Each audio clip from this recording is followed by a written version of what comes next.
जय हिंद दोस्तों। तर विषय कसा आहे माहिती आहे की हे जे फटाके लावलेत ते लावलेत फक्त आणि फक्त सनीच्या गाडीसाठी. तर लक्ष्मीपूजनाच्या दिवशी सनीने घेतली आपली नवीन गाडी. दणक्यात देखील त्याचं स्वागत झालेलं आहे. सोबत त्याची भाची देखील आहे. आता आहे तो खुश, कारण की त्याला आता नेहमी गाडीवर राऊंड मारायला तर भेटणारच आहे. तर आता पहिले तर आपल्या हिंदू संस्कृतीप्रमाणे शास्त्रोक्त पद्धतीने आपण पूजा करावी लागते. तर आपल्या पंडितांनी आणि सनीच्या बाप्पाने केली ही आपल्या गाडीची पूजा.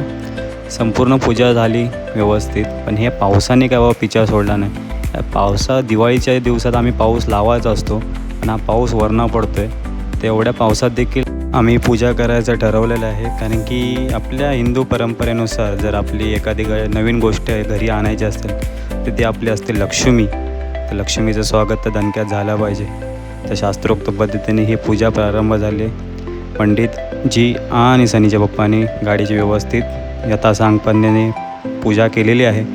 तर ह्याच्यानंतर आम्हाला जायचं होतं ॲक्च्युली राऊंड मारायला, पण हा पाऊस काय बाबा आमचा पिछा सोडत नाही. त्याच्यामुळे आम्ही बोललो की सध्या पूजा करून घे आणि राऊंड आपण पाहायचा नंतर मारूया.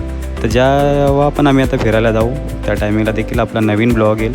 तर त्यासाठी चॅनलवर नेहमी तुम्ही ॲक्टिव्ह राहा आणि असेच व्हिडिओ पाहण्यासाठी माझ्या चॅनलला सबस्क्राईब करा, लाईक करा आणि शेअर करा. धन्यवाद. Bye bye.